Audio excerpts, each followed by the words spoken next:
إبراهيم وعلى آل إبراهيم إنك حميد مجيد نحمده ونصلي على رسوله الكريم أما بعد فأعوذ بالله من الشيطان الرجيم بسم الله الرحمن الرحيم إن الذين تولوا منكم يوم التقى الجمعان إنما استزلهم الشيطان ببعض ما كسبوا وَلَقَدْ عَفَا اللَّهُ عَنْهُمْ إِنَّ اللَّهَ غَفُورٌ حَلِيمٌ صدق اللہ العظیم۔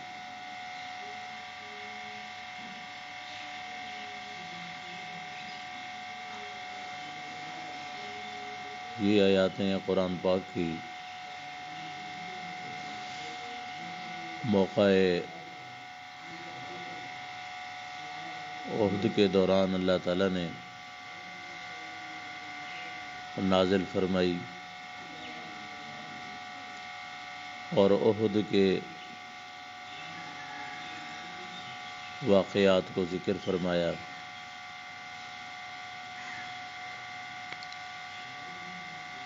اور اسی طرح کیونکہ صحابہ کرام کی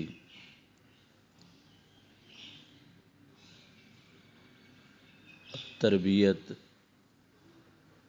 آپ صلی اللہ علیہ وآلہ وسلم کے ذریعے سے تھی،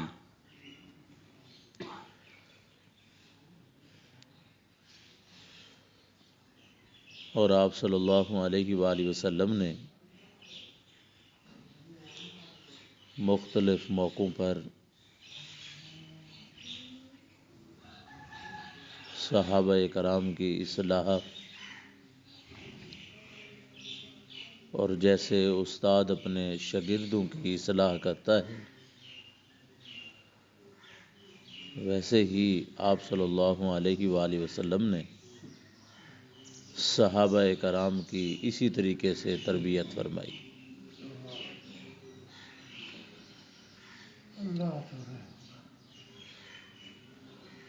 اللہ کے رسول کے ساتھی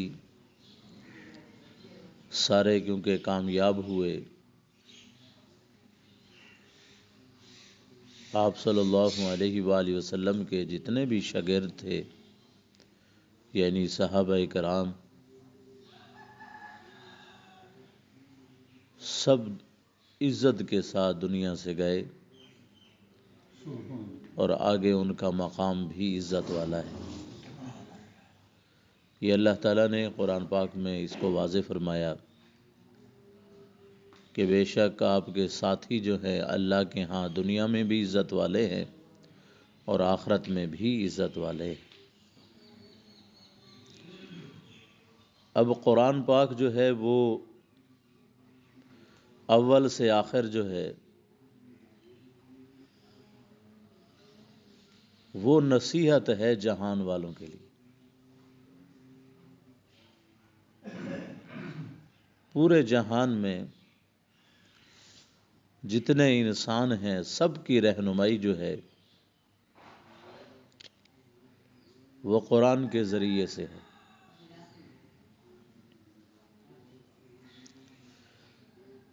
اس آیت میں اللہ تعالیٰ نے جہاں صحابہ کرام کے بارے میں گفتگو فرمائی، وہاں مسلمانوں کو خبردار بھی کیا۔ مسلمانوں کو خبردار یہ کیا ہے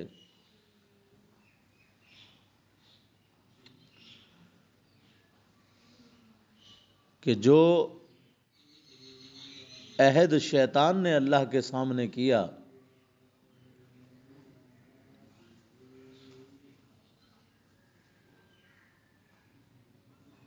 لَأُغْوِيَنَّهُمْ، کہ میں گمراہ کروں گا، راستہ حق پر نہیں آنے دوں گا،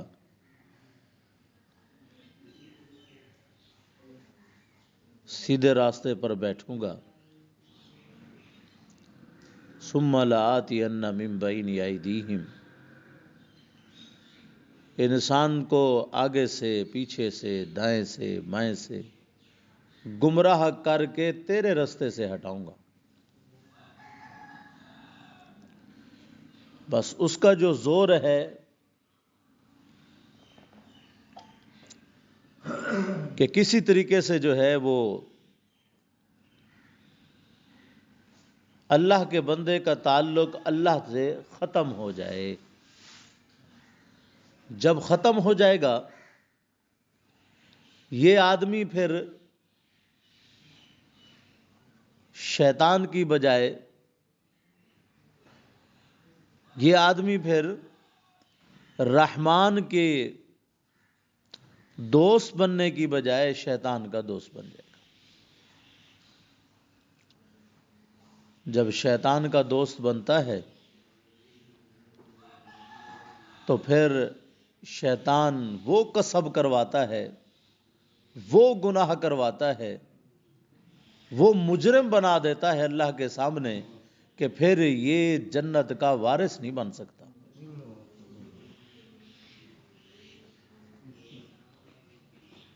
پھر یہاں تک اس کو جو ہے وہ اس جگہ پر کھڑا کر دیتا ہے جہاں پر اللہ تعالیٰ بھی خود فیصلہ پھر فرماتے ہیں کہ ایسے ظالم جو ہے وہ جنت کے لیے نہیں، اب یہ جہنم کے وارث بن گئے ہیں. بہت ساری انسانیت کو یہ گمراہ کر چکا ہے. اب اللہ تعالیٰ نے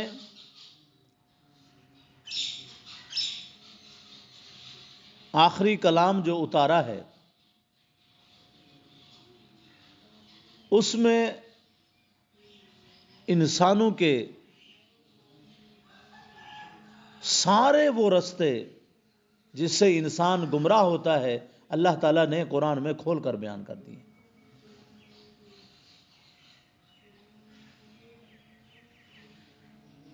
تاکہ اللہ تک پہنچنے میں جتنے بھی وہ راستے گمراہی کے آئیں گے یہ بچ بچا کر وہاں اپنی منزل تک پہنچ جائے. اللہ تعالیٰ نے اپنے کلام میں کوئی کمی نہیں فرمائی، اعلیٰ کلام دیا، کیونکہ اس کلام کے بعد پھر کوئی کلام نہیں ہے اب. اور جس ہستی پر اتارا اس اعلیٰ ہستی کے بعد پھر کوئی اعلیٰ ہستی نہیں. اب خود اندازہ لگائیں. تو جب اللہ تعالیٰ نے آدم کی اولاد پر یہ مہربانی فرمائی، کیونکہ شیطان کے مقابلے کے لیے انسان کا علم کافی نہیں ہے. شیطان کے مقابلے کے لیے انسان کا علم نہیں ہے. شیطان کے مقابلے کے لیے رحمان کا علم لازمی ہے، کیونکہ اصل ہتھیار بھی یہی ہے. اگر شیطان کو توڑنا ہے، دل دماغ سے نکالنا ہے، تو پھر ہتھیار یہی ہے جو اللہ نے اتارا ہے، اس کے علاوہ کچھ نہیں. کیونکہ یہاں اس آیت میں جو بات آ رہی ہے وہ یہ نکھیڑا کرتی ہے جب تک انسان شیطان سے نہیں بچے گا اس وقت تک یہ اللہ کا بندہ نہیں بن سکتا.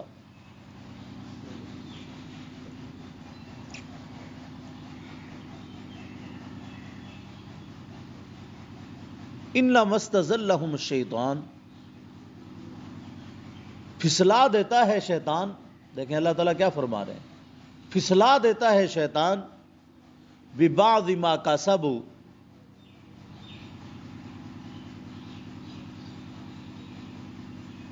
جب تک تم موقع نہ دو. تم موقع دیتے ہو تو وہ حملہ کرتا ہے، تم موقع ہی نہ دو وہ حملہ نہیں کرے گا. موقع کیا ہے، ہم خود دیتے. اللہ تعالیٰ بھی یہی بات فرما رہے ہیں کہ موقع پہلے انسان خود دیتا ہے اس کو، پھر وہ آ کر جو ہے انسان کو گمراہ کرتا ہے. دروازہ خود کھولتا ہے یہ اس کو داخل ہونے کا. پھر جب وہ داخل ہو جاتا ہے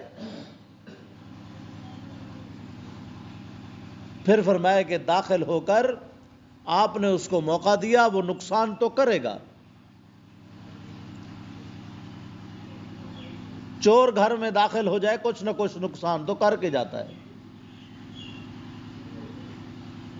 تو ہمارے ایمان کا چور جو ہے وہ شیطان ہے۔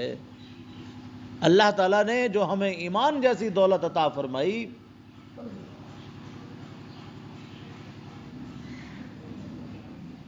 اس پر جو چور مقرر ہے وہ شیطان ہے۔ دنیاوی مال کی تو ہم بڑے غور فکر سے حفاظت کرتے ہیں، ہر قسم کے تدبیریں کرتے ہیں کہ کہیں ہمارا مالی نقصان نہ ہو جائے، لیکن شیطان کو تمہارے مالی نقصان سے اتنا فائدہ نہیں ہے جتنا تمہارے ایمان کے نقصان، کیونکہ اس کا وعدہ یہی ہے کہ نہ ایمان ہوگا نہ اللہ کے مہمان بننے دوں گا، کیونکہ صاف ظاہر ہے ایمان نہیں ہوگا تو پھر گمراہی کے راستے جو ہیں وہ اللہ سے جدا کر دیتے ہیں، پھر اللہ کے ساتھ بندہ جو ہے وہ قرب حاصل نہیں کر سکتا۔ تو اس لیے اللہ تعالیٰ نے یہاں جو ہمیں سبق دیا وہ یہی ہے کہ انما استزلهم الشیطان، کہ فرمائے کہ تمہیں پھسلا دیتا ہے شیطان، اور پھسلاتا کیسے، کب ہے؟ فرمائے کہ جب تم اس کو موقع دیتے ہو۔ کیا خیال ہے ایک آدمی اگر یہ کہے کہ اچھا میں ظہر کی نماز نہیں پڑھتا، عصر کی پڑھ لوں گا، کیا خیال ہے وہ پڑھ لے گا عصر کی؟ اگر وہ یہ کہتا ہے کہ اچھا چلیں جی پھر اگلی نماز پڑھ لوں گا، یا پھر 5 نمازوں میں سے 2 تو پڑھ لیتا ہوں،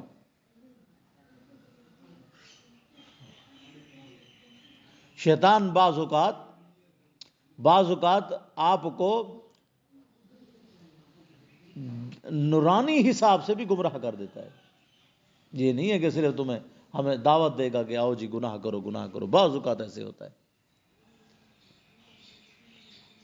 ایسے ہوتا ہے کیونکہ حدیث میں آتا ہے کہ آپ صلی اللہ علیہ وسلم نے ارشاد فرمایا کہ شیطان جو مختلف جال ڈالتا ہے گمراہ کرنے کے، آپ خود اندازہ لگائیں، جیسے حدیث میں آتا ہے کہ نماز میں بندہ جب داخل ہو جائے تو یہ آ کر کوئی نہ کوئی باتیں اس کے دل میں ڈالنا شروع کر دیتا ہے، تاکہ جس کی ملاقات کے لیے یہ آیا ہے اس ملاقات میں خلل ڈال دیا جائے۔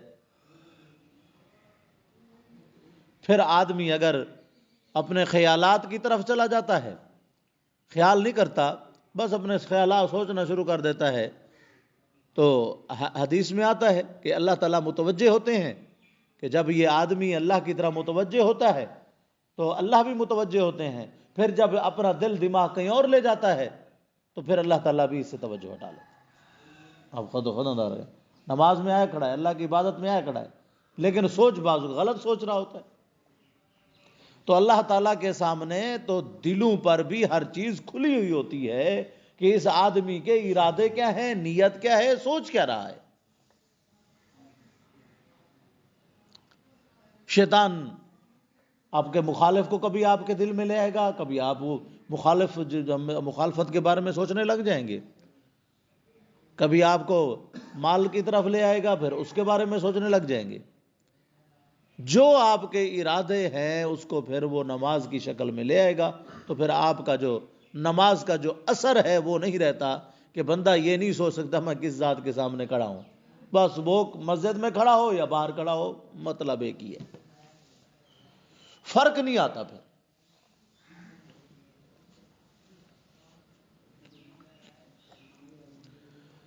تو لہٰذا اللہ تعالیٰ نے یہاں سے جو ہمیں خبردار کیا ہے، فرمایا کہ موقع نہ دو،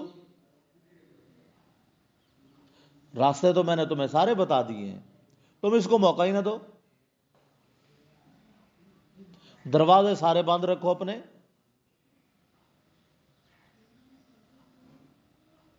جب کوئی عبادات کی طرف نہیں آتا۔ قرآن میں ایک جگہ آتا ہے اضاعوا الصلاۃ واتبعوا الشہوات، نمازوں کو ضائع کروائے گا، خواہشات پہ لگا دے گا۔ اضاعوا الصلاۃ واتبعوا الشہوات، جو اللہ کی طرف ہی نہ آئے وہ بچ سکتا ہے شیطان سے؟ کبھی نہیں بچ سکتا۔ سال کے بعد اگر وہ کہے کہ جی میں مسلمان ہونے کے لیے کچھ کر دوں، ہے جی، سال کے بعد کوئی نعرے، کوئی تقریر، کوئی بیان، وہ بھی سال کے بعد، باقی نمازیں پھر سال کے بعد، شغل ملا. تو اللہ تعالیٰ تو کہہ رہے ہیں تھوڑی سی تمہاری کوتاہی پر شیطان تمہیں اچک لیتا ہے.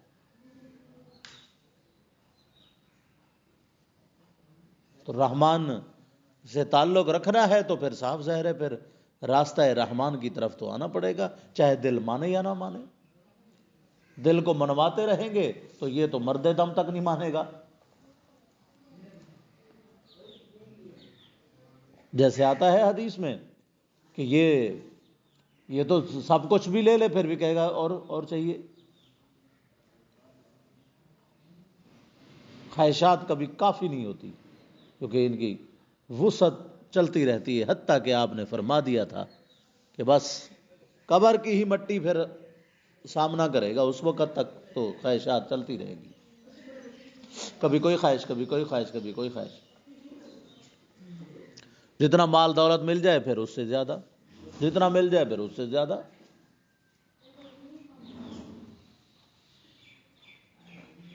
ومن اعرض عن ذکری فإن له معیشۃ ضنکا، جس نے اللہ سے منہ موڑا اس کے لیے فرمائے کہ دنیا جو ہے وہ سکون کی جگہ نہیں بنے گی. دیکھیں جی، یہ بھی تو ایک نشہ ہے کہ بہت سارا مال دولت کمانا، یہ بھی تو ایک نشہ ہے نا. لگ گیا نا نشے میں، بن گیا نا نشئی.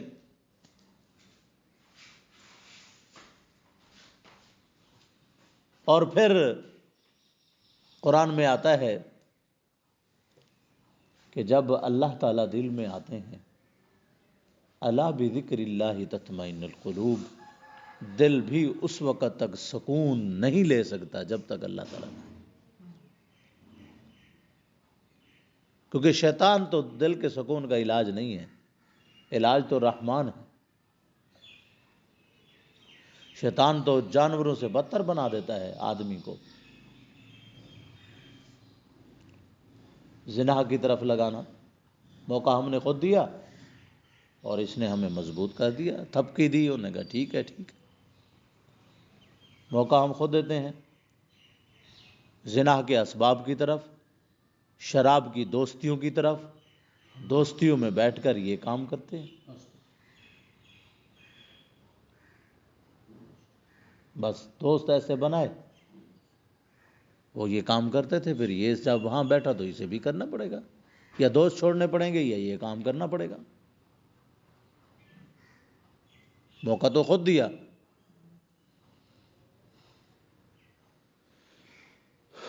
قیامت والے دن جب لوگ کہیں گے یا اللہ اس نے ہمیں گمراہ کیا تھا،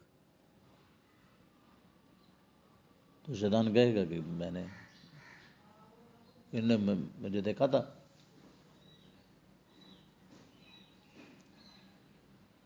اور پھر صورتحال جو ہوگی کہ اللہ تعالیٰ فرمائیں گے کہ میں نے تمہیں خبردار کر دیا تھا. بہت ساری قرآن کی آیاتیں ہیں جہاں اللہ تعالیٰ شیطان سے خبردار کرتے رہتے ہیں.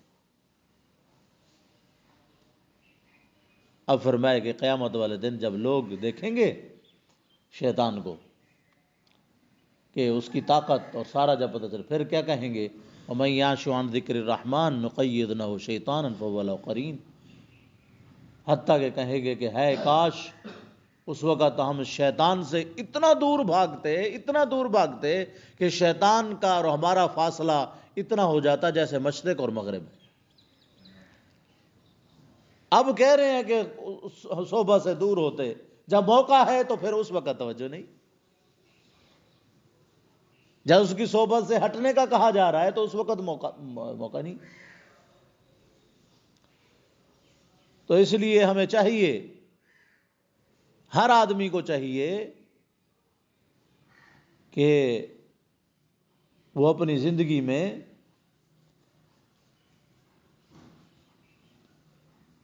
پوچھ کر اپنی زندگی گزارے، خبردار ہو کے زندگی گزارے، اپنے ایمان کے بارے میں خبردار رہے. یہ نہ ہو کہ پھر شیطان کے ہتھے چڑھ جائے، وہ تو آخری سانس تک نہیں چھوڑتا، گمراہ کر کے چھوڑتا ہے۔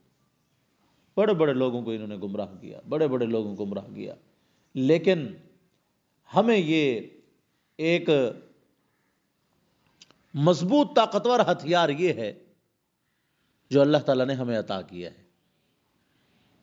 اگر اس کے ساتھ ہمارا تعلق ہوگا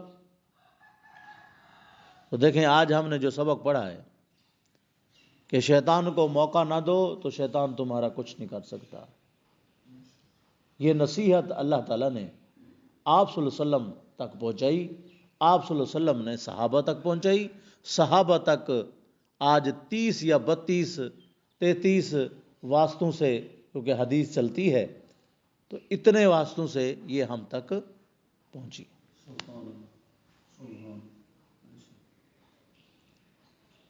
تو لہٰذا ہمیں خبردار رہنا چاہیے کہ ایسے اعمال ہم نہ کریں جس سے شیطان کو موقع مل جائے۔ ٹھیک ہے جی، نافرمانی کریں گے تو شیطان کو موقع مل جائے گا، اور شیطان پھر گمراہ کرنے میں پھر دیر نہیں لگاتا۔ کہا غصہ پی جاؤ، غصہ کرے گا تو شیطان کو موقع مل گیا، پھر شیطان اسے کیا بنا دے اللہ ہی بہتر جانے۔ غصے کا کہا کہ کنٹرول کر، اگر نہیں کنٹرول کرتا تو پھر نقصان کیا ہوتے ہیں آپ دیکھ رہے ہیں، ہر دوسرے تیسرے دن قتل ہو رہے ہیں، مسلمان قتل کر رہے ہیں۔ یہی آپ کے قاسم بیلے میں یہ 2-4 جو واقعے ہوئے ہیں، تو اس کے پیچھے کیا تھا؟ صرف غصہ ہی ہے، باقی کوئی نقصانات تو نہیں ہوئے۔ وہ بلیٹ میں اس میں لڑے، اور وہ لڑکی کے پیچھے بھی وہ آپس میں رشتہ دار ایک دوسرے کو قتل کر دیے۔ تو یہ ہوتا ہے رحمان کے راستے سے دور ہونا۔ شیطان جب اپنے ہاتھ میں لے لیتا ہے پھر وہ نہیں چھوڑتا، کیونکہ اس نے وعدہ جو کیا ہے اس وعدے کو اس نے پورا کرنا ہے۔ اور قرآن میں بھی آیا ایک جگہ پر سورہ یاسین میں کہ واقعی علام علیکم یا بنی آدم اللہ تعبد الشیطان، کتنے لوگوں کو گمراہ کر چکا ہے آدم کے، لہذا خبردار رہنا۔ تو خبردار رہنے کا ایک ہی طریقہ ہے کہ ہمارا تعلق اللہ تعالیٰ سے، رب سے تعلق ہوگا تو خبردار رہیں گے، رب سے تعلق نہیں ہوگا اپنا تعلق بھی رکھیں، اپنی نسل کا تعلق بھی رکھیں، اپنی نسل کا تعلق ہے، اپنے گھر والوں کا تعلق بھی رکھیں، کیونکہ گھر میں ایک بندہ شیطان کا ہو گیا تو پورے گھر کے لیے بے چینی بن جاتا ہے، ایک شیطان کا ہو گیا تو پورے گھر کے لیے پریشانی بن جاتا ہے۔ تو اس لیے جب بھی آپ دیکھیں کہ شیطان کا موضوع زیادہ ہے تو اس کو ختم کریں، جب تک یہ اسباب ختم نہیں کریں گے شیطان اس وقت تک نہیں بھاگے گا۔ گھر میں ناچ گانا ہو تو شیطان نہیں بھاگے گا، بیٹھے گا۔